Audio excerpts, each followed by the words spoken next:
पहले तो मैं एक जवाब दे दूं कि बीजेपी वालों से बड़े हिंदू हमें।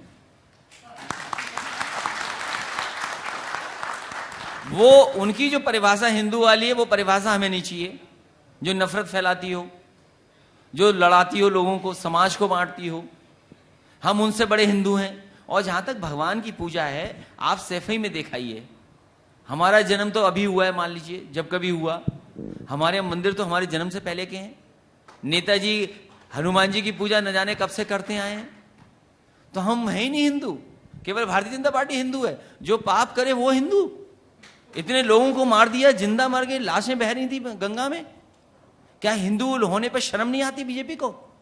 हिंदू दल कह रहे हैं, और बताओ जलाए, बॉडी जली नहीं, दफना दिया गया। क्या जवाब दिया सरकार ने? इससे बड़ा झूठ सरकार नहीं बोल सकती। कहती कि उन लोगों की परंपरा ये है। क्या वो सुप्रीम कोर्ट की नहीं जानते जजमेंट?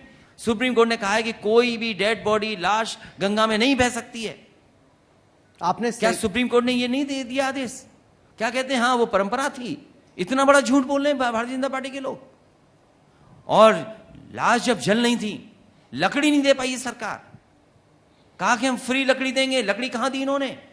और जब ज्यादा बॉडी जल नहीं थी, यही जगह है बगल में जहां टीन शेड लगा रही थी भारतीय जनता पार्टी। और पहली बार भारतीय जनता पार्टी की सरकार में हुआ होगा कि लोग शमशान में मर गए फिर घर गए। ऐसा कभी भी सरकारों में नहीं हुआ। क्या गाजियाबाद में नहीं हुआ भ्रष्टाचार? जहां पे लोग मर गए शमशान घाट में, फिर घर गए और फिर आए शमशान में। ये वही दल है जिसने कब्रिस्तान और शमशान की बात की। लोग नहीं समझ पाए उस समय, आज समझ गए हैं कि कब्रिस्तान और शमशान की राजनीति करती भारतीय जनता पार्टी। दूसरे सवाल का जवाब भी दे दीजिए। 23 में ये कह रहे हैं कि मंदिर बना देंगे, दर्शन करा देंगे, तो आप जाएंगे? सवाल, हमारी संस्कृति में कभी चंदा नहीं था। आखिरकार चंदा किस लिए इकट्ठा कर रहे हैं लोग? और फिर जमीन का घोटाला कौन भूल जाएगा? वहां पे किसानों की जमीन छीन रहे हैं। मेरे पास लोग आए थे जो किसान गरीब हैं, जिनकी जमीनें ले रही सरकार। मैंने कहा इतने पुण्य काम के लिए एक भी किसान खिलाफ नहीं है।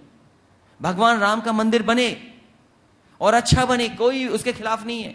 लेकिन क्या उनकी जमीन आप सस्ती छीन लोगे? आप इस पुण्य काम के लिए 6 गुना क्यों नहीं देते मुआवजा? और मैं आपको भरोसा दिलाता हूं, ये भारतीय जनता पार्टी नहीं दे रही है 6 गुना मुआवजा उस जमीन के लिए। समाजवादी सरकार बनेगी, सर के रेट बढ़ा करके 6 गुना मुआवजा उन किसानों को देगी, समाजवादी पार्टी देगी। और मैं उन किसानों को भरोसा दिलाता हूं कि हम लोग काम रोकने वाले नहीं है, काम जल्दी करने वाले लोग हैं। और भारतीय जनता पार्टी क्यों नहीं बना रही? किसने रोका इनको?